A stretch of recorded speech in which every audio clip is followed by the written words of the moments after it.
Before we dive into this week's episode, I wanted to say a few words about what we've all been watching unfold on the news for the past couple of weeks. It's been truly devastating to watch as millions of innocent civilians are subjected to brutal, anti-democratic, totalitarian rule based on an ancient religious tradition that seeks, among other things, to systematically repress and control women. My thoughts are with all the people living under these awful, regressive conditions. All 29 million residents of the state of Texas.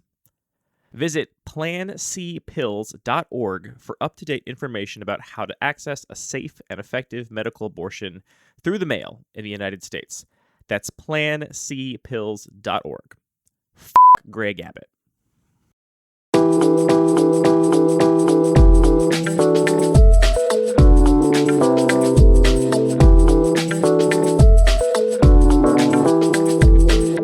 Are you ready to go? Yeah. You don't sound confident. Okay, yeah. Hello and welcome to Lucky Paper Radio. I'm your host, Andy. I'm here, as always, with my number one co-host, Anthony Wet Basement Maddox. Yikes. What? You just got a wet basement. The people need to know. We had a big storm. I had a little bit of a leak. We got lucky, I think. We only got the very edge of Hurricane Ida as it came through the Northeast. We did not have a New York style, the entire highways are underwater situation. That picture was Philadelphia, but it also happened in New York. We didn't get it anywhere near as bad as the rest of the Northeast. If you are living in one of these cities and are affected by Hurricane Ida, I hope you get your magic cards dry. You know, I hope everything's fine. I hope you did all right. And you got your cards in a nice, safe, dry place. I was actually kind of hopeful for a second. I came down just before recording this podcast and realized, oh no, there's a little bit of water damage, including on some junk cards that I have in the basement. And I was for a second like, oh great, I finally can be motivated to get rid of these. You can throw them out without guilt, without some sort of feeling like you're wasting something. I have Unfortunately, a really hard they time. seem to be fine. Oh darn! I have a really hard time throwing things away, which I think is partially like an environmental guilt where I'm like, I don't want to send anything to the landfill. Mm-hmm. That feels bad. And then partially just, generic anxiety about financial stability. Like, I can't get rid of things. What am I, some rich guy? I can't just get rid of stuff. I have a really hard time throwing things away. And then every time I go into one of my friends' homes, like we have a great pair of neighbors that have just a very clean, like minimal house where they only have the stuff they really need. And I'm like, oh, this is so much better. Clearly, what I have to do is change my attitude towards throwing things out. I just gotta throw more stuff away. Or is it just about, I don't feel like I throw that much away. I definitely don't throw away magic cards, but I also just don't acquire a lot of stuff. Well, you're in a unique situation, I think, where you very recently moved into this house. Also and it is a much larger living space than you had prior. So I think it will be a very long road for you to begin to fill this up with irrelevant stuff. We've lived in our house for a while, and it's got a lot of irrelevant stuff in it. So, but that's the stuff that makes it your space. Oh, it's definitely our space. Every little nook and cranny of our basement is definitely ours. It's full of our crap. It's all over the place. I've been participating in some bike repair communities lately, and I saw somebody post about like, hey, here's this old cassette. Is it worth saving or not? Should I just pitch it or keep You're gonna it? Get into the cassette repair. Get into I'm not. What's his name? David Reese. Reese. Get in the David Reese mode. No. It's it's the part of like it's got gears on it. The person's like, that kind of cassette. The person's like, is this bunch of gears worth saving, or is it too far gone? I should just throw it out. And the top comment on the thread was just, you can be like me and save it now to throw it out much later, which is that resonated very strongly with me. I do that to a lot of stuff. I don't think you're alone there. This is not the Marie Kondo podcast for how to improve your personal organization and quality of life. Do these wet stacks of draft chaff spark joy for you? Does this I was trying to think of a single draft chaff card, and I was like, say the game where you try. I couldn't think of a card. Mortician Beetle. There you go. That's a card, right? Yeah, but that one was downshifted. It used to be a rare. Oh, really? Okay, let me think of a worse magic card. Yeah, think of a worse Boggart Brute. I actually really like that. Oh, see, it's hard to think of magic cards you don't like that are irrelevant and not memorable. Anyway, do they spark joy? Probably not. This is a Magic podcast, and this week we are having a little bit of an indulgent episode. I want to talk about some individual cards I've been either mulling over or have recently added to my cube that have nothing to do with the recent sets that have been released. We talk a lot about new cards as they get printed. We have new spoilers starting for Innistrad Midnight Hunt, and I'm sure we'll be talking about those cards a bunch in the future, but sometimes you go back, Anthony, and you decide that an old card is worth reconsideration in your cube, and I've had a couple of those recently. And then I raised this idea, and you've made a little list of cards too. I'm not sure what the list of cards you've made is, but I'm curious to hear what you want to talk about as well. We're just going to talk about individual cards. Yeah, we rarely talk about Magic cards for a Magic podcast, which I think is intentional. It is somewhat intentional. I do think it is easy to slip into a pattern of just talking about cards you like. And it's not that that's inherently bad, but I think it is a little bit too easy to fall into that pattern. And so I like to, push us to think about bigger, more abstract ideas and stuff like that. But sometimes, you just got to do an episode where you talk about cards. And so that's what we're doing this episode. I hope you will enjoy it. But first, we are going to dive into our listener-submitted Pack 1 Pick 1. This comes to us from listener Tim, and it is, Anthony, the Proliferate Cube. I dare say, the original Proliferate Cube. I believe this one predates the Proliferate Cube that Emma Handy designed that was hosted on Magic the Gathering Online.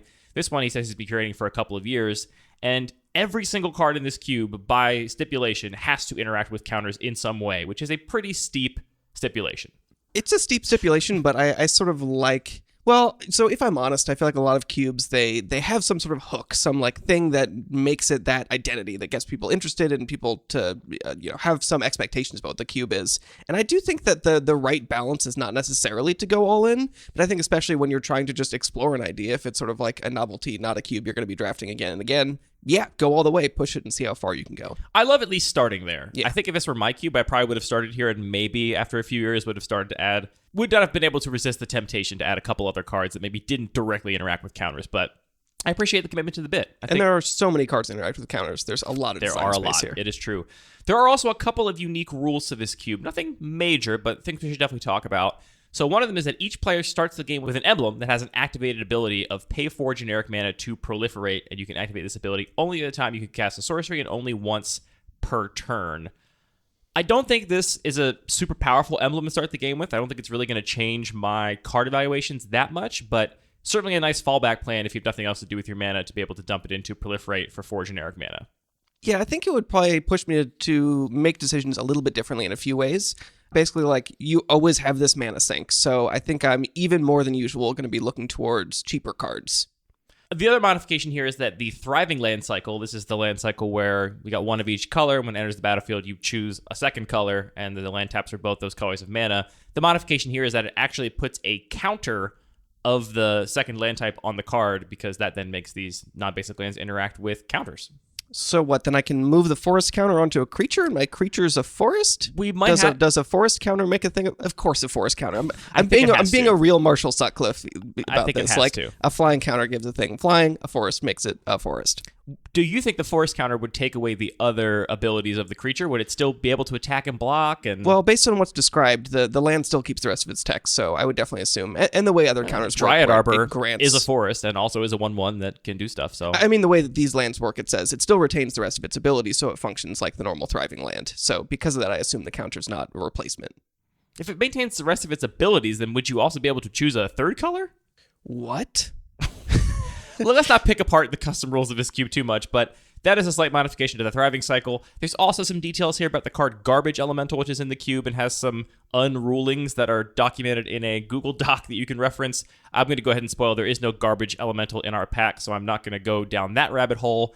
I also want to give a shout out to Tim for including a really nice Google Doc of achievements in the cube that he basically keeps a running list of stuff that is cool, and he buys you a drink if you do it. I didn't go all the way down this, but I really enjoy You're a Big Guy.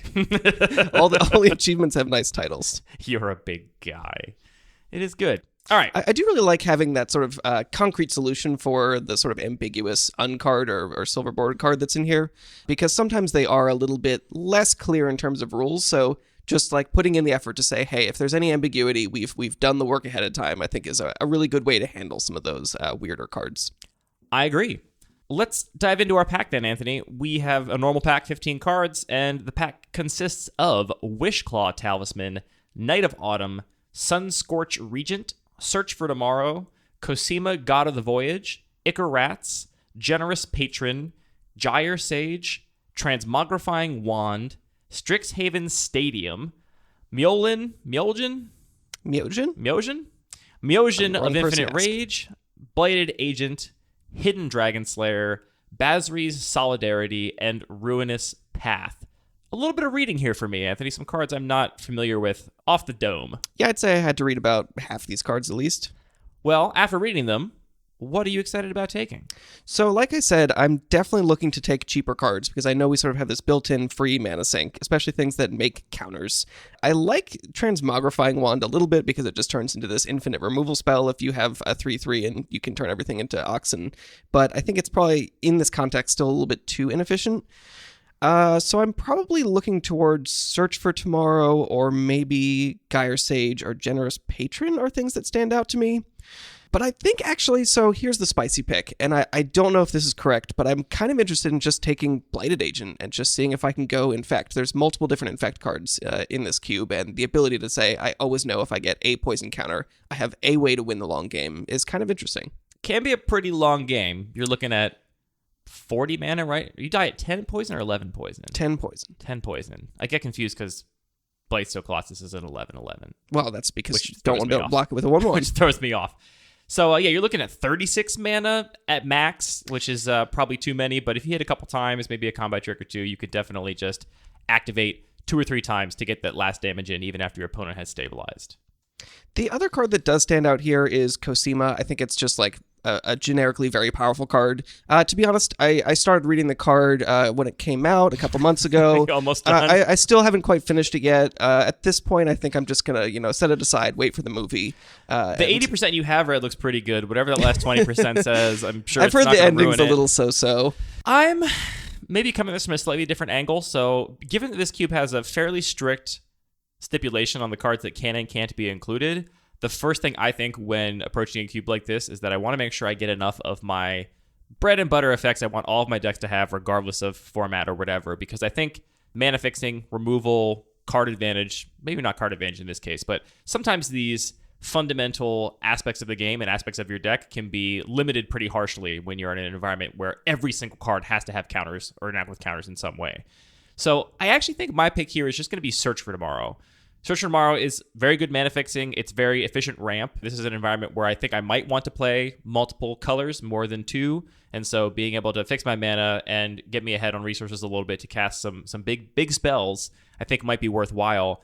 I do agree that Generous Patron and Gyre Sage are both powerful looking, and Cosima is powerful in a vacuum, though I also don't feel like reading it and figuring out exactly what it does, which is why I didn't test it in my cube. I just don't want to read that card. But it's one of these green cards for sure, and I think for me it's just going to be a nice safe Search for Tomorrow because without having interrogated the list super closely, I don't know how much ramp is going to be available to me, and so I really like taking Search for Tomorrow.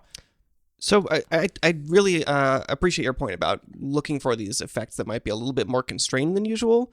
Does that not also make you value the removal spell, Ruinous Path, a little bit more?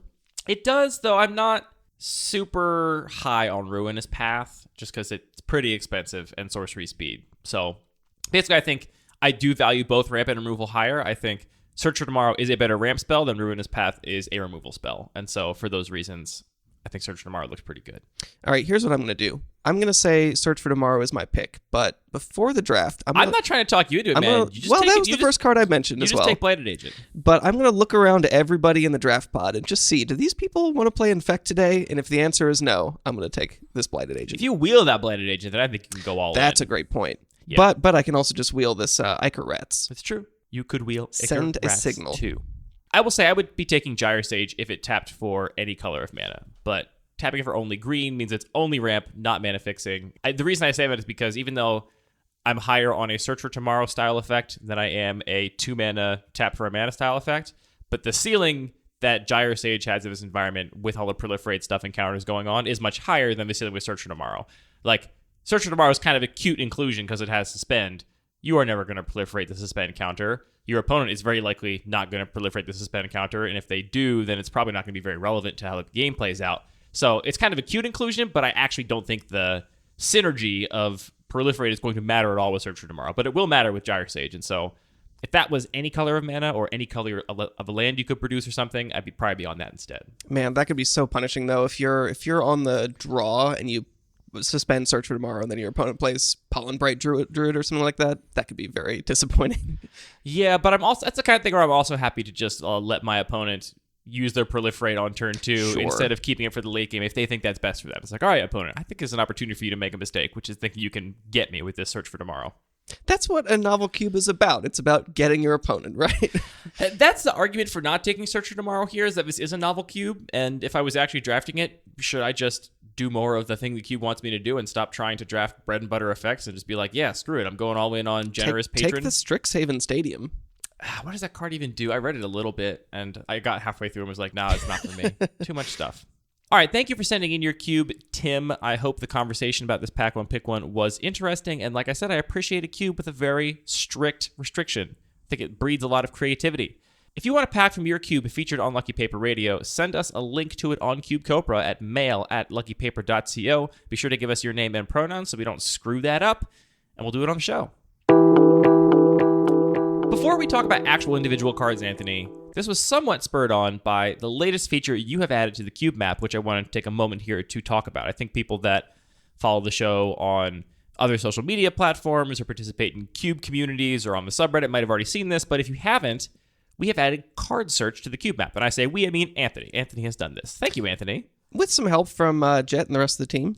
I did do some testing, and Jet did some data exporting. All those parts, I set up a new all those S3 parts are bucket important for you. So the Cube map, if you haven't seen it, is we take literally every single cube on Cube Cobra. I say literally, with some exceptions. We cut out the empty cubes and a few other. That's literally not what literally means. We take practically every cube on Cube Cobra, and we map it onto a two-dimensional space based on the cards that are in it. So generally, cubes that have more cards in common are closer together as much as possible, and it sort of reveals this sort of landscape of cube where things are clustered into the peasant and the pauper and, you know, the spooky island and the old border and the everyone really likes Andy's degenerate microcube and has cloned it island. I'm glad you mentioned it instead of me. I was gonna flex on it. Although there's a brand new little island that I'm excited about. So now with this card search, you can not only search for individual cubes and see where they fall, you can search for a card and see where through that landscape that card is distributed. So if you search for, you know, Black Lotus, you'll see, oh, here's all the vintage cubes that are lighting up. If you search for your favorite peasant staple that Andy will name, Dinrova horror. You're going to see Dinrova horror all over these peasant cubes. And it really just adds this other dimension, other way to explore and understand what this landscape is all about. Yeah, I actually think one of the best use cases for this is just to better understand why the landscape is the way it is, right? Like, the point of this map is that the relationships between cubes are ridiculously complicated. If we're looking at every single card you could possibly include in a cube and combinations of them and how that relates to every other possible card and every other possible combination with every other cube on Cube Cobra, we're looking at a huge range of complexity, a lot more than I think you can really just wrap your mind around, right? And so the map is an attempt to collapse that to something resembling an explorable or interpretable space by putting it down to two dimensions. But we oftentimes get questions like, oh, well, what does it mean over here on this archipelago? And what's the deal with this blank space here? And the answer is, we don't know. I mean, there's something about it that is causing that to be the case, but we don't really know what. And before we added this feature, you were basically just relegated to clicking individual cubes in that area, looking at the lists, hoping you could figure it out that way. Now, I think by searching for things like very efficient removal or, you know, big ramp spells, stuff like that, you can start to get a sense of how different the values and mechanics in the cube design world cause these cubes to be separated in different areas. So, yeah. There's also some really fun patterns. Like, I really enjoyed what the map looks like when you search for Dark Confidant, because it highlights a couple different really distinct areas. There's both this section of the sort of vintage legacy island where people are trying to play, especially these really efficient cards, but it also highlights just this subsection of this old bordered island, because there was this old bordered judge promo, and so there's a certain category of people that have old border cubes that are including that like new printing of an old border card. And then it also highlights the Ravnica set island, which is just so interesting how there are many distinct motivations for playing this particular card. Yeah, it's really interesting to just kind of poke around at it and search for cards that interest you, that you like, that you don't like, and see where they pop up. I think it can also be a good tool to find other cubes that share a sensibility you're trying to design around. Totally. If you have a card that's like, oh, this card or this set of cards is very emblematic of what I'm trying to do with the new cube I'm working on or with my main cube, being able to search for those cards can very quickly help you find cubes that maybe are built around the philosophy that you're trying to espouse yourself. We kind of already had that feature if you had a list. Like if you put together a list and it was on Cube Cobra and it was in the data export, then you could find cubes that were similar to you. But I feel like this is a good way to find cubes that are similar to an idea that's in your head that you have not yet manifested as a list. You can start searching around for specific cards that you're interested in and see where they light up and where they overlap and figure it out. So we're really excited about the feature. We're excited about the continued growth of the cube map. So go to luckypaper.co/resources/cube map and check it out. I'm just so excited about it. I feel like this really pushes it from being a cool toy that is fun to explore and waste a lot of time with to you can actually start getting some real value out of it. What do you mean by real value? How is someone going to make money off of looking at the cube map? You can get real information. This is like when my dear wife of the show, my wife, says that she is making an investment in something, and I often ask, when do you expect the return on that investment to come? And what she really means is like, I'm buying a thing that's of good quality so it won't break. And I'm like, that's a nice investment. That's not gonna pay off ever. It's not really an investment. And then she rolls her eyes at me. I'm kind of insufferable to live with. Really, I'm very lucky to have her. Anyway. Yeah, I noticed this. I posted another link on Reddit talking about Scryfall, and somebody commented, Scryfall's amazing. It's worth $1 trillion.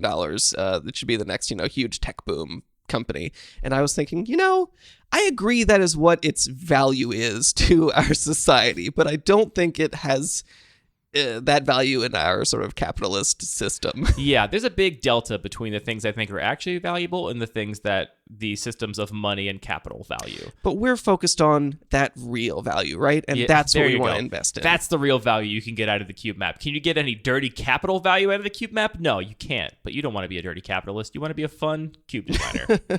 Sure. All right, single card discussion, Anthony. The card for me that is at the center of what I want to talk about is a card that I recently ordered a copy of for my cube. I've not yet added it and figured out a cut for it. I have a couple of changes I'm brewing up, actually. But this card is Field of the Dead. We talked about it briefly on the cube. You weren't going to give me a chance to guess? Oh, you want to guess? Field of the Dead. Wow, you nailed it. Got it in one. For those that don't know, this is a non-basic land. It enters the battlefield tapped. It taps for a colorless mana. And then when it or another land enters the battlefield under your control, if you control 7 lands with different names, you make a 2/2 zombie token. This card was a problem in constructed formats, and both dominated constructed metas, had to be banned a couple of places, but I don't see it that much in Cube. I do want to give a shout out to Gwen Decker, the creator of Cube Cobra, who I believe had this in the Decaro Cube when it was on its run on Magic Online and probably still in there. Somebody was one of the first people I saw espousing this card.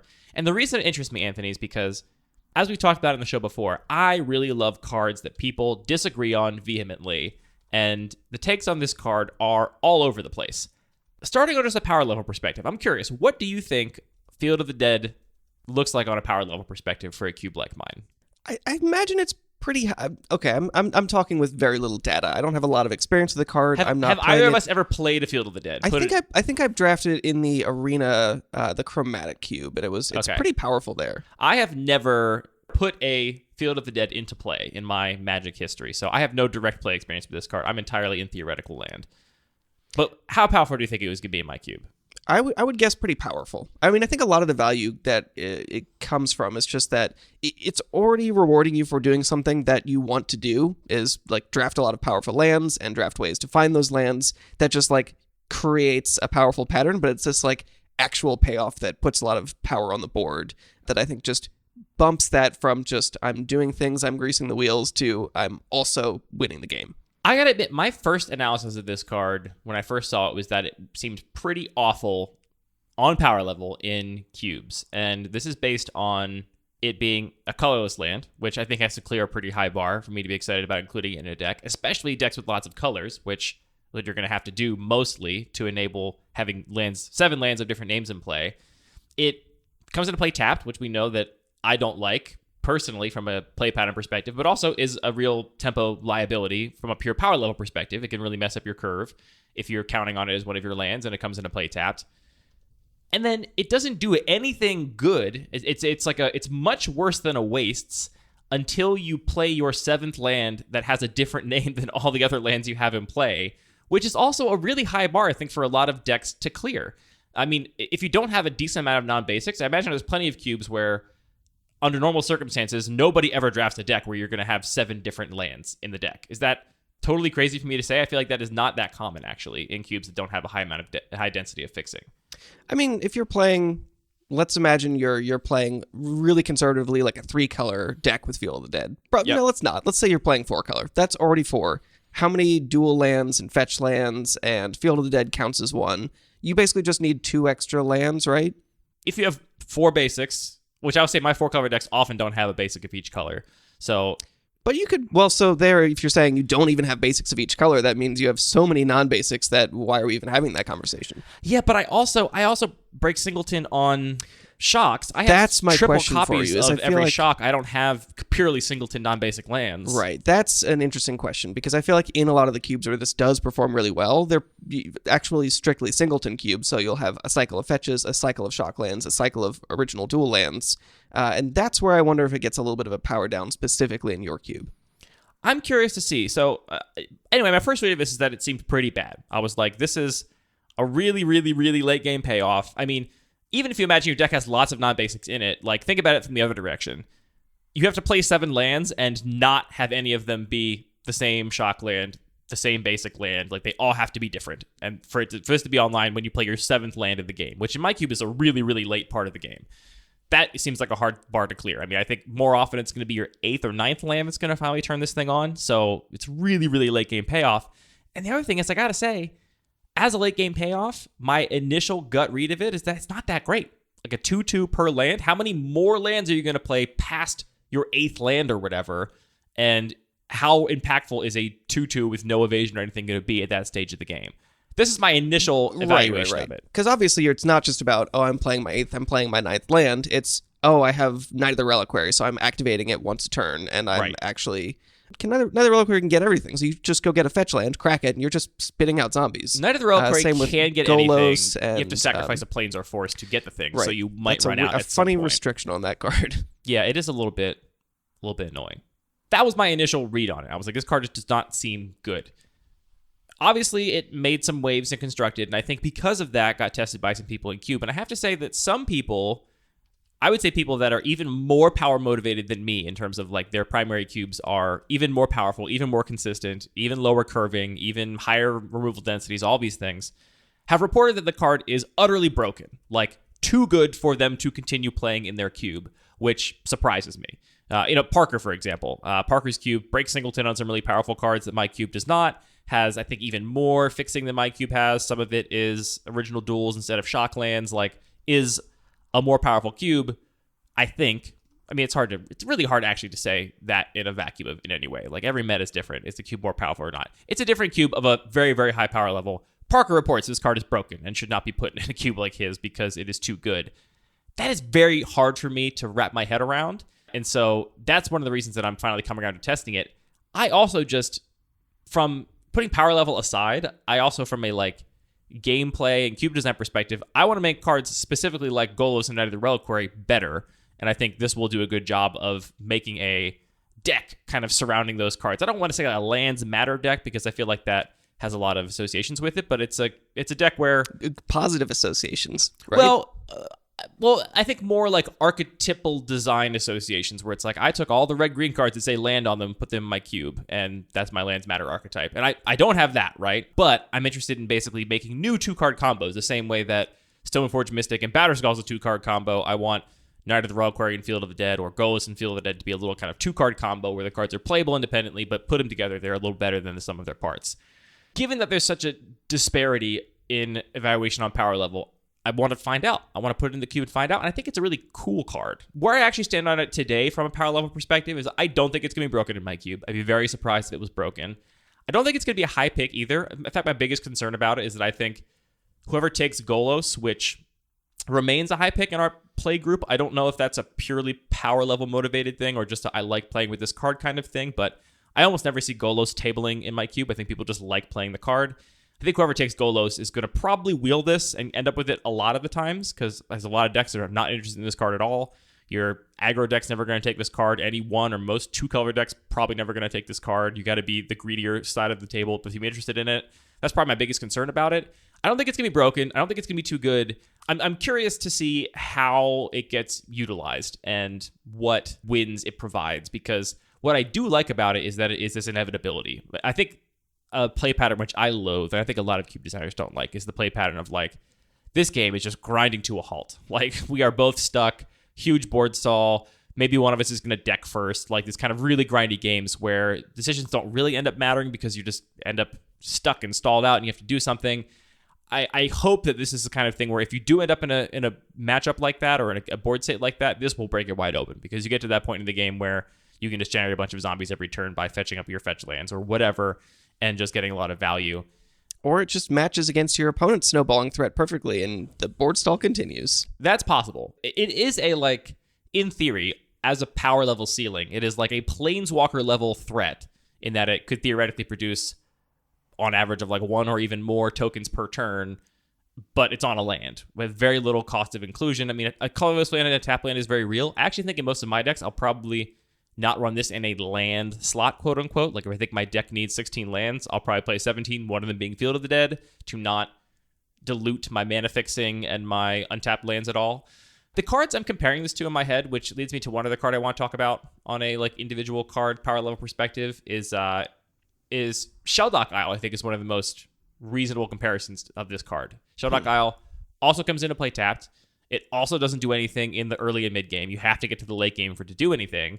And the payoff for Shelldock Isle is you get to draw a card and then cast it for free, right? So you get basically a free card out of your deck. And it's slightly better than draw. You're picking from the top 4 or 5 or whatever. So it's like drawing a good card and you get to cast it for free. And an instant speed, which is pretty relevant. Yeah, and that's a cool payoff, I think. The payoff for Field of the Dead is more like, okay, instead of getting a card from your deck and getting casted for free, you just get an emblem that says when you play a land and it's got a different name than 7 other lands in play, you make a 2/2 zombie, which it's a pretty good card to have, right? But still is, I think, it requires some building around.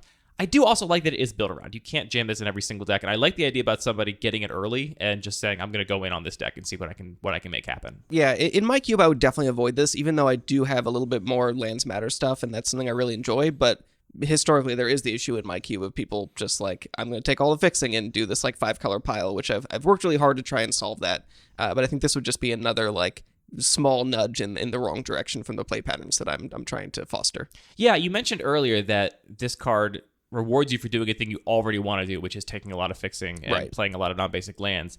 I push back on that a little bit. I've had a non-zero number of people tell me that they think that the many colored decks in my cube are a little bit of a trap because the life lost from the shock lands and fetch lands is so significant, and my cube supports aggro strategies that are so powerful that they feel like they can't really turn the corner and make those decks successful. I don't feel like that's true necessarily, but my goal, to be clear, is that I think it should be a decision. I don't think you should be like, well, you always take fixing super highly. I think there's like, if you want to draft one of the decks that doesn't value fixing that highly, you don't take it. You don't take it that highly. Or there's a threshold where you say, look, I don't actually want my 11th non-basic fixing land in my 2-color deck because the amount it makes my mana base better is not as good as the potential cost in life it's going to be to continue drawing shock lands late in the game and have to keep playing them untapped in order to cast things on curve. At some point, basic lands do become better, I think. And so that is the decision I'm trying to give my players, to make it a real decision instead of just saying like, well, yeah, of course you always play all the fixing you can get. I think that I don't want that to always be the case. Yeah, I mean, I definitely agree that tempo is a really important aspect of the format that will affect the power level of this card in a big way. And your cube is pretty fast. Yeah. And I also agree sort of like with the design decision that literal free fixing in original dual lands is not really a decision in a lot of ways. Yeah, it's true. You know, I think I opened a Field of the Dead in my pre-release as my pre-release promo and had the thought, oh, well, that's a real dud. Have you seen the price on this guy? I just bought one, so yeah, I'm familiar with the price. I sure hope it's not in that soggy box over there. Even though it's gotten banned from a lot of formats, it still maintains a decent price. I think it's like, what, $30 for a foil? 35. Yeah, that's quite a bit, I think. What's the first card on your list, Anthony? Let's do a little onesie-twosie, a little back and forth. So I wasn't sure what you meant by this, but I just listed some cards. Any single card you have something interesting to say about, you've had some sort of revelation about, you've had a thought about that you'd like to share with the world. So I had a thought. Somebody was looking at my cube. We had a conversation about it on Reddit the other day, and they pointed out Feather specifically, and they were like, this card seems pretty good. How do you sort of justify this? And the card is quite good in my list. But I thought there was a really interesting comparison to Kess, which I did very recently just cut from the cube. Yeah. So these are two very similar cards. So Feather is sort of this build around. You want to cast a lot of spells that target your own Feather. Wait, Red. 3/4 flyer. Whenever you cast a spell that targets one of your creatures, you exile it and put it in your hand at the beginning of the next end step. That sounds right? pretty close. I think I got it right. I think that's right. And can you do Kess? Kess is 1 blue, red, black for also a 3/4 flyer, coincidentally, I'm pretty sure. And she says you may cast 1 instant or sorcery card from your graveyard every turn.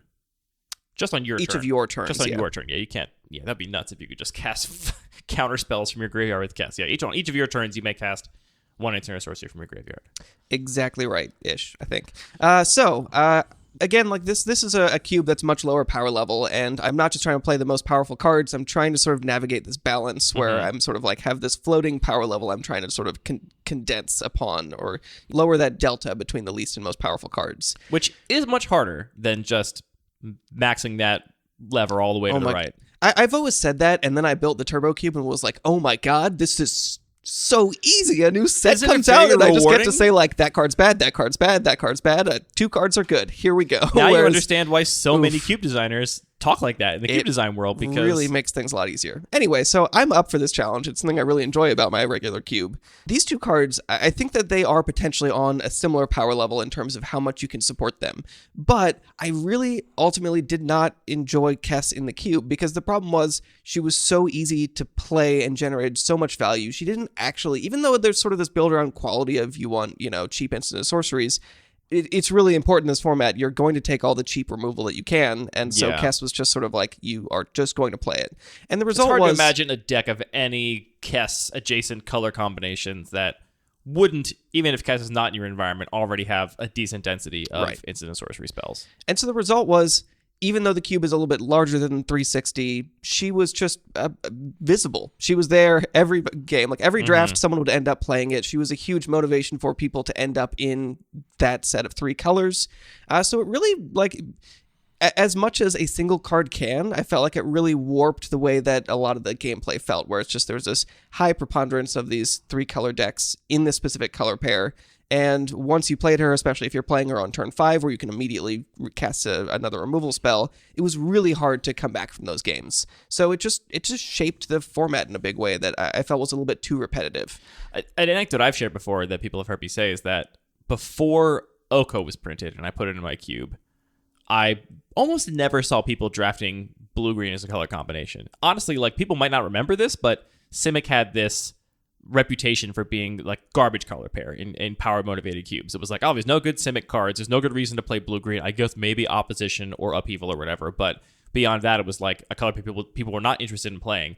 And when I added Oko for the like 4 or 5 months it was in my cube, every single draft there was a blue-green player. Every single draft, because you saw Oko and you were like, oh, I'm going to play this card. And like, you like to think people are drafting the hard way or whatever and not willing to, change their whole draft, in pack 2 because they open a power Oko bomb. is drafting the hard way for sure.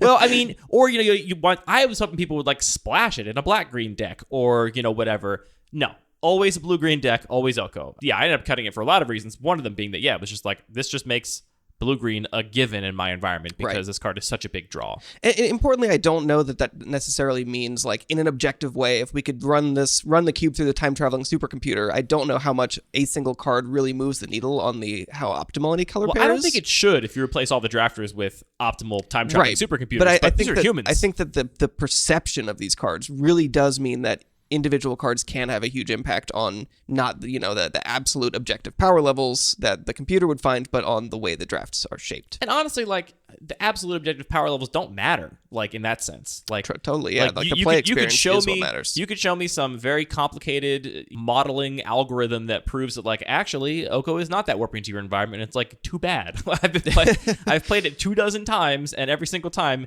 every player that had it in their deck or had it across the table from them agreed that it was really warping. And you could just hear the sigh every time. Yeah. So, I mean, that's all that matters.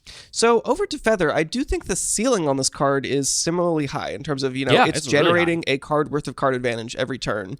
You get Reckless Rage, and you just get to win. Well, let's get to that. But I think there is a huge difference in the way it, again, like, played out in actual drafts. Because I think that the cost of red, white, white is so much more high, actually. It's a much more intense cost to pay in the types of decks that are looking to play this card. It's just a harder casting cost in general, I think. Right. Even though it's fewer colors, like it's a card that you want to play. It's a card that's in aggressive colors. You want to play it on curve rather than Kess, where you're happy to play on turn 7 and, start really getting a lot of value. I think you actually want to play Kess later is the reason I find it to be a harder casting cost. Not that those two mana costs in a vacuum are different, but Kess feels like a much more castable card. The context is really important on when do you want these cards in play. You're not splashing Feather. I mean, I guess maybe you could be like a mono white deck that splashes a little bit of red. You could call it like you're splashing Feather, but realistically, like you're not playing it in a red-white X deck. You're playing it in exactly red-white basically all the time, in my experience. I could also see like white splashing red and green would be a little bit weird, but I've seen people try things like that in this environment. It's not impossible, I guess. So ultimately, like just the context of the color pairs and the fact that it ends up being much more narrow, I think is really important. So ultimately what that comes down to, or I guess another aspect of that is also just that the red-white decks are generally much more proactive. They're trying to get the game over quickly. And what that amounts to is that even if a player has Feather in their deck, it doesn't mean you're going to see it every single game. There are going to be a much smaller number of games. You're not going to make it to turn 12. Right. And that really, again, just has an impact on the way the draft and the gameplay feels. You don't have as many moments where it's like, yep, we're here on turn 12, you've used all your removal spells, and now you cast Kess and the game is over. That is what Kess does, It's like, well, you have a proactive strategy, and you have a few angles to it, and sometimes it's going to involve Feather, but not every single time. The other thing that I really like about it is that it is a real build-around, where with Kess, you are just looking at any cheap removal spell, which you want anyway. With Feather, a lot of the cards that you want to play with it are much more narrow. So I do appreciate just that you have to work a little bit and make more meaningful decisions. I would argue that if you're in red-white, you play it no matter what, just because the 3-mana 3/4 flyer isn't a crazy rate for a body. That's fair. But you are definitely.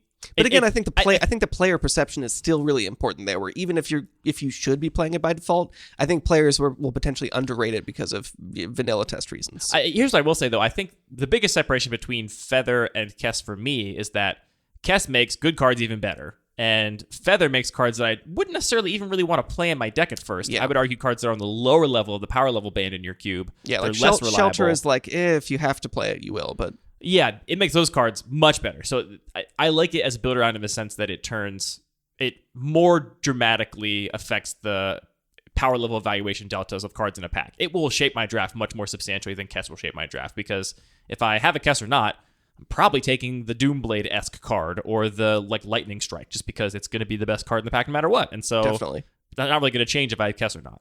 So a lot of those reasons just come down to, yes, it's powerful, but it feels more like a build-around, and it doesn't feel like an oppressive force in the format. You're not seeing it again and again and sort of losing that diversity that is really important, I think, just to keeping the format lively. The last thing that I really like about it, which is sort of similar to it being a build-around, is that it does offer a really clear message to players. It says, hey, whenever you blank, it's a big signpost. Do a thing. And which I think is my cube. I really try to keep things tidy, avoid extra text, avoid interactions that are confusing, and adding complexity that isn't actually meaningful and contributing to decisions, because I do want it to be accessible to people that are new to Cube and potentially even relatively new to Magic altogether. So having a couple cards that are a little bit more powerful, but say, here's a plan, here's a signpost that you can build around and feel like you have some agency to follow that plan, I think is really valuable. But it's not limiting at the same time, because there is a sort of level 2 to this plan where it's like, oh, I don't have to just take the things that say, my creature gets a counter or my creature gets protection.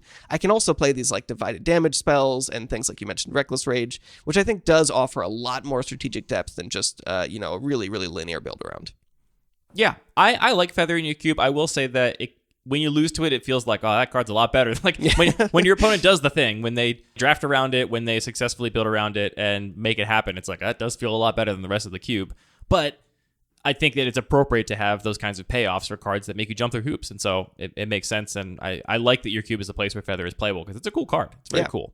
And I think that sort of mindset. I think it'd be fine if it was a 2/3. Personally. Sure. I think that would be fine. And that would also make it a little less messed up. Well, talk to somebody at Wizards. Maybe you can get it errated. What if it also, if your opponent targeted with a spell, would put that spell into your opponent's hand at the end step? So if they got to reuse a removal spell, if they got to remove Feather. I think that would be unplayable. This card says, all my double my opponent's next removal spell. Pretty rough. A lot of this I feel like I think that thinking this way is a pretty good solution for in a like fixed, singleton cube, making sure you have some diversity of things that come together every once in a while and it doesn't just feel homogenous. But also having this conversation does make me get excited about my still not quite finished next cube that actually has rarity, where we can just, in a really cube. Literal and explicit way, just introduce this diversity of just like some more powerful cards that you see every once in a while. I keep flirting with that idea too. It keeps haunting me in the back of my head about maybe doing that, and we'll see if I get there eventually. How many cards are we going to talk about here? I think we should talk about one more, just because we're talking longer than I thought. We can save these other ones for later. I have less to say about this one than I did about Field of the Dead, but on a different side of the spectrum, Field of the Dead is a card that I'm excited about testing. I feel like it's got a lot of interesting depth to it. I'm glad that people disagree about it. There's a card that I think is a glaring omission from my cube for all of my stated values. It's a card you would expect me to include, given that I really like cantrips, I really like low curve environments, I really like these kind of like little decision moments and getting to make lots of small decisions and modality and flexibility. But it's a card I don't include for a reason that I want to run by you and see if you can maybe pick it apart and prove me wrong. Cling to Dust. Ooh. Cling to Dust is 1 black mana for an instant. It says exile target card from a graveyard. If it was a creature card, you gain 3 life. Otherwise, you draw a card. And it also has escape for 3 and a black and exiling 5 other cards from your graveyard. So I think the main way to evaluate this is primarily as a 1 mana cantrip, because in my environment with a lot of fetches running around, there will be a lot of times where you can just exile your fetch, your opponent's fetch, whatever, even on earlier turns of the game, to just draw a card and continue on with whatever you were doing.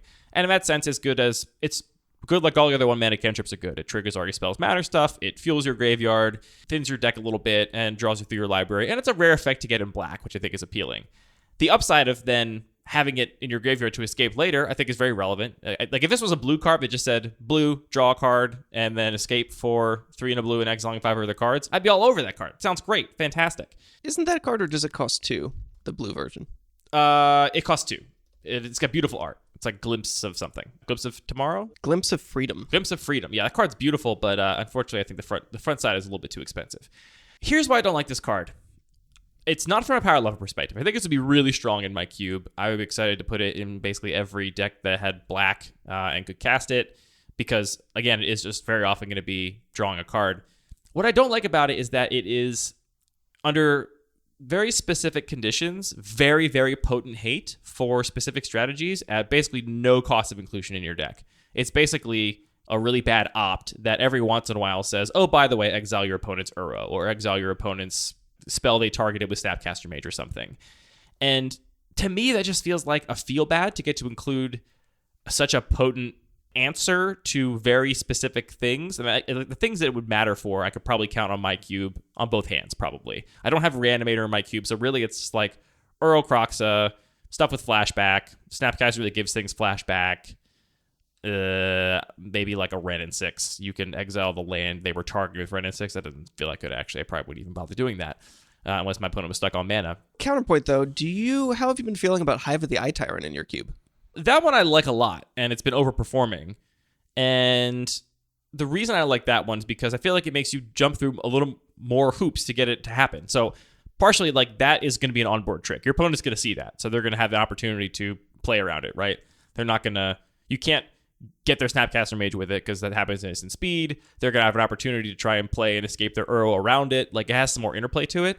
Cling to Dust in instant speed just feels like, haha, I got you. You're done. But how often are you, late in the game where it really matters, casting it not from your graveyard? When you draw it. Huh. I don't know. I've just never had that experience of just like drawing the card that I need to interact with my opponent. Well, I mean, here it's just like a cantrip. You just draw what would be a cantrip in other circumstances, but is now a potent hate piece. Right.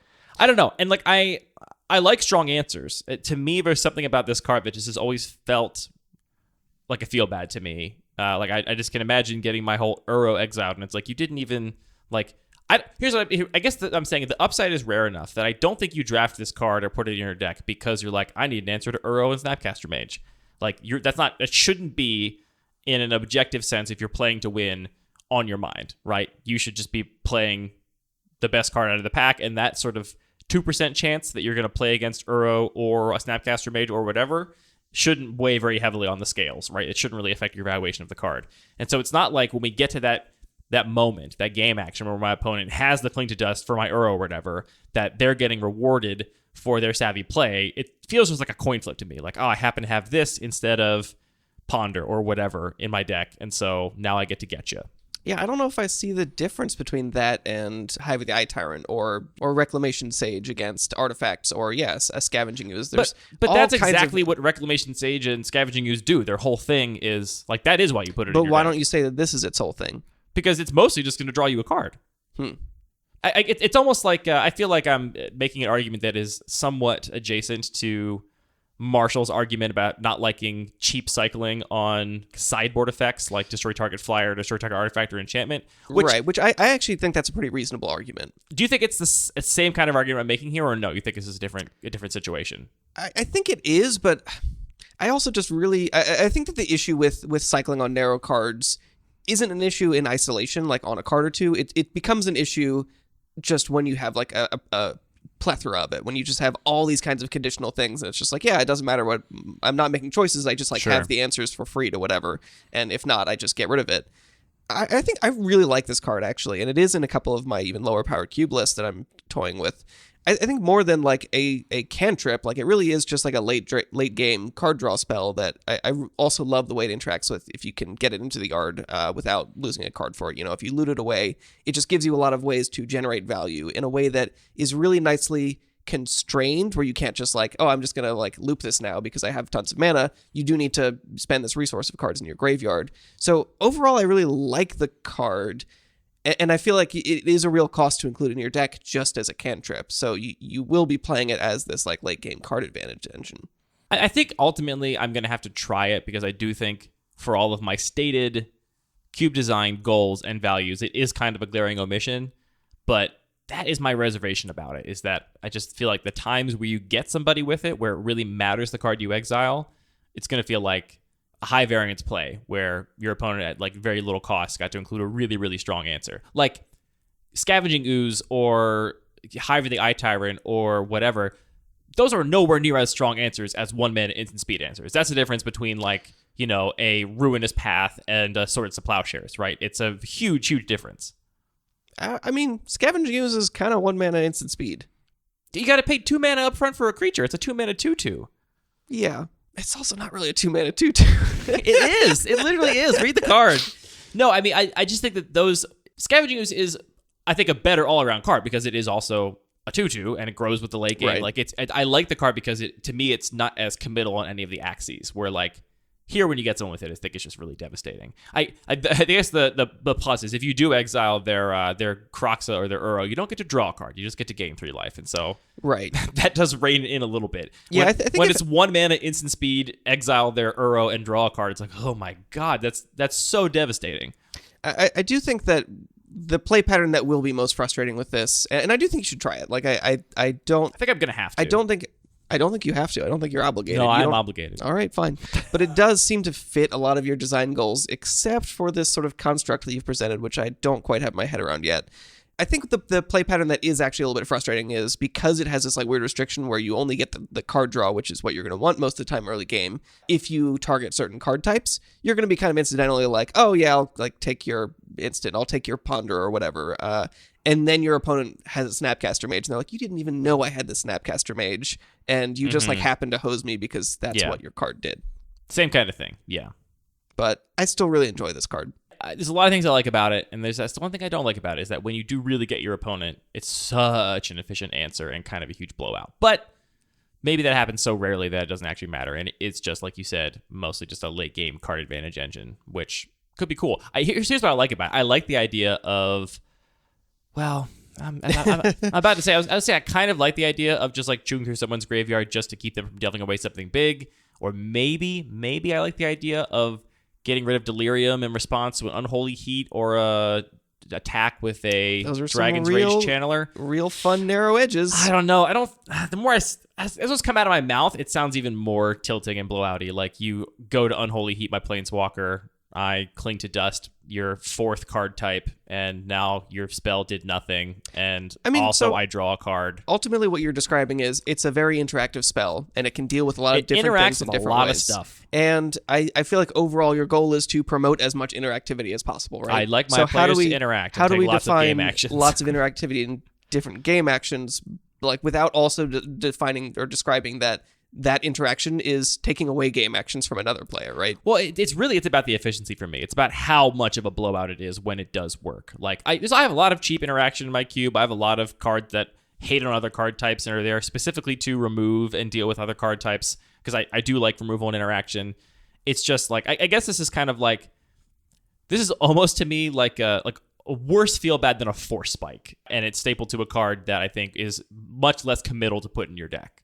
All right, I think, dear listeners, take a good look through Andy's cube and find all the cards that you think are interactive and efficient answers in the same way that Cling to Dust is. I want to hear the cards that people think would lead to as or more feel-baddy of a play than Cling to Dusting your opponent's Snapcaster target, or Cling to Dusting their 4th card type to turn their Unholy Heat into a bad shock that doesn't do anything, or Cling to Dusting an Uro.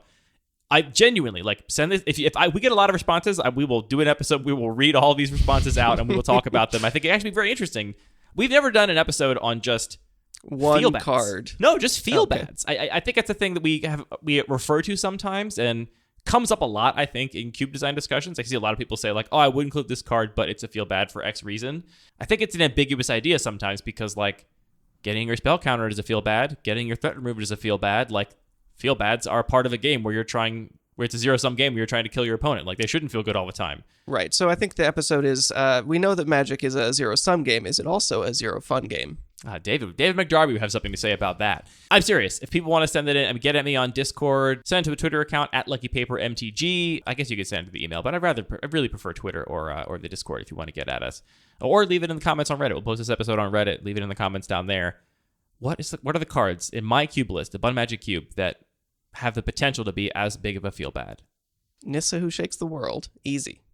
Gotta be 5 mana for that. Yeah, but you got Birds of Paradise and some little elves running around. Those are a cost of playing your deck. They're a liability. They might need half of a Forked Bolt. Maybe Forked Bolt is a card that is as much of a feel-bad as Cling to Dust when you get your 2 mana dorks or your 2/2/1s Forked Bolted. I think that's a pretty good example, to be honest. But that you put in your deck for exactly that reason. What if Forked Bolt said, and also sometimes you can just cycle me away for nothing. Anyway, send it in. I'm curious if we get any responses to this. I would love to hear the cards, and we can maybe do a whole feel-bad focused episode. I think that's all the time we have for this week to talk about individual cards, Anthony. But you want to talk about Dreadhorde Arcanist or Metallic Mimic or Newscraft Mob? That one I don't like as much, but I do like the first 2 quite a bit. Let's keep them on a list. There comes some cards on my list. Tarmogoyf, Bloodbraid Elf, those are cards I'm interested in talking about. So maybe we'll come back to these in a future episode. And you know what? While you're sending in those cards that make you feel worse than Cling to Dust, also let us know what you thought of this format of an episode. Is it too indulgent and scatterbrained to just talk about cards that are at the forefront of our mind? Do you prefer when we sink our teeth into a meaty cube design subject, or is this a good jumping off point to ideas that are worth talking about? Let us know in the comments. We will listen to your feedback, as we always do. Lucky Paper Radio, ideas worth talking about. Magic.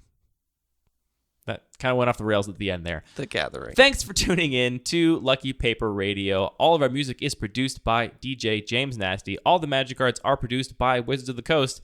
This show is produced by me and Anthony, sitting in his basement, speaking into microphones. Thanks for talking about Magic with me, Anthony. Thanks for speaking into microphones with me. Got a sign off this week? I can see from that blank stare you don't. No, you want to talk about something? Let's talk about something. So we had some big storms. It was stormy, and I was up awake at night while there was tremendous lightning. Have you ever thought about thunder and why it takes so long? No. I can see from your blank stare that you haven't. Why? I don't actually even know what the question means. Why thunder takes so long? Like, I think it's a perfectly clear question. Like why a thunderclap can be like multiple seconds long? Is that what you mean? Right. So like lightning happens almost instantaneously, right? It's a flash. But then you hear the thunder and it just sort of like keeps going and it grows and it recedes and it rumbles. Mm-hmm. Do you have any guesses? Oh God, this is where it's like, do I really know what causes thunder? And like I know it is like the clouds smushing up against each other. You got it. It's So I just think this is so cool, and I don't know where I picked this up. I think somebody sort of mentioned something offhand, and it kind of like jiggled is it like a some low things. pressure zone made by the lightning that then the air rushes in and fills? I thought you were going to say the easy low-hanging fruit thing, which is, echoes and reverberations, which doesn't really make sense. I mean, if you see a cannon fire, that's also just instantaneous, but there is some reverberation with a cannon fire, but it's pretty much one identifiable sound. The reason is so much cooler, and every time I listen to thunder, I just like really sort of smile a little bit understanding this. The reason is that lightning is huge. It is tremendous. Like, lightning bolts are multiple miles long, and sound takes a long time to travel. So even though all of that sound is formed all at once, it is generated at once. Pretty much. I mean, I don't know the math, but it's a lot faster than... the lightning obviously goes from the ground to the clouds, and it takes some number of nanoseconds or whatever. Bottom. I think it actually does go top to bottom if you watch it with like high-speed cameras. No, I think it goes bottom to top if you watch it with high-speed cameras, I thought. We'll go watch some lightning later. Because everyone always thinks it's top to bottom because it feels like it should be. That would make the most sense. But I think it's actually the thing that people is listen to it if it goes from bottom to top. But it's pretty much instantaneous. And then what you're hearing is actually this whole shape of this gigantic lightning bolt as different parts of its sound all reach you. So you're saying like it would be louder if we were in louder for like a half second in the middle of the thunderclap if that was a part of the lightning bolt that happened to be like, on a z-axis to my plane of vision. Yeah. So like basically like the direction that I am from the lightning bolt, that's like a long barrel of the lightning kind of pointed at me. And so like the sound waves stack up on each other and are louder for that second. And then when it turns away at a sharp angle, then I get a shallower depth of that sort of sound. Yeah. So correct me if I'm wrong about that. I can't possibly correct you if you're wrong about this, If you're Anthony. a meteorologist, I literally listener, can't. a lightningologist. But yeah, I think that's exactly it. That like...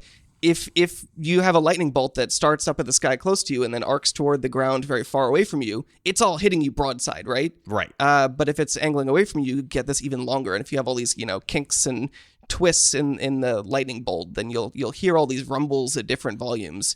And I wonder even if, we recorded the same bolt from different places all around it, if we could sort of reconstruct the shape of it from the way that the sound with different distributions get to it. Yeah, I guess you would need just 3 points, right, to do that perfectly? I have no idea. If you're a soundologist, let's talk about it. I think that's just a dimensions thing. You would just need... It's a three-dimensional shape. You would just need 3 points to capture enough data to reproduce it perfectly. Anyway, so that's what I was up thinking about late at night. Every time I hear lightning that's now, a pretty chill late night I think thought. about this big You had a special brain, you know that? This big kinky column of cacophony sort of spreading out from this lightning bolt and washing over you. And you're not just hearing one sound hitting you. You're hearing this whole huge shape.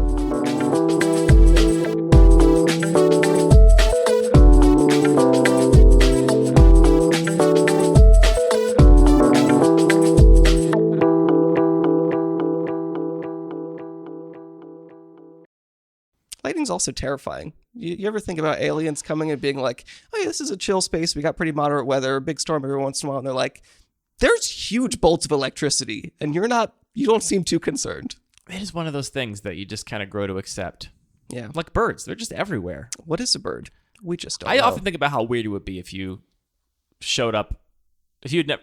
Birds are weird, is what I'm saying. More so than other animals, they can get anywhere. Like a bird can just go wherever it wants. Like, okay, give me your breakdown of how weird animals of like weird big subcategories of animals. Yeah, I mean, I think birds are the peak in terms of the ratio of weirdness to size of population. For how many birds there are and how often they are just around all the time, it is just weird that we live in a world where birds are just existing. I don't disagree with you. Whereas, something like frogs are in predictable places. It's wherever wherever it's wet, they're on the ground or in some trees or whatever. Wherever it's wet. You know how when it rains and then all the frogs abiogenically sprout up everywhere? And most bugs are kind of in pretty predictable. But birds could be literally anywhere, my guy. And also, they just fly around and do whatever they want. And it's just wild that we just tolerate that these animals are just around. Alice, my neighbor Alice, who you've met before, yesterday, she was driving by as we were walking in the neighborhood, and she goes, "Want to see a hawk?" And I said, "Excuse me, Alice?" Absolutely. She said, "Want to see a hawk?" And we're like, "Yeah, do you have a hawk?" She opens her back seat, and in a box, she's got a pretty large dehydrated hawk that she picked up off the ground and is driving to an animal sanctuary. Okay, wow. That story kept evolving as you said more words. When you said dehydrated, I was not picturing. I was picturing more not like a fossilized. No, not that. I thought she was going to point up in a tree or soaring above you. Okay, wait. Let me show you the picture on there, and you can see. So she had this hawk in just a cardboard box, and it was awake and just looking around, and she was needed some water. She was like, I'm going to drive this thing out an hour to this like specific animal sanctuary that takes wild hawks, which is not most of them. And I was like, Alice, seems like a bold move to drive with a large predatory bird in your backseat of your car. What if it wakes up and decides it's going to fly around your car and talon you in the face? That's a great question. She was unconcerned about this, but it did wake up mid-drive, and she sent the whole neighborhood this picture, Anthony. Oh, there's the hawk. Oh my God. Looking out the window. It's like a cute little cat just looking out the window, enjoying the trees.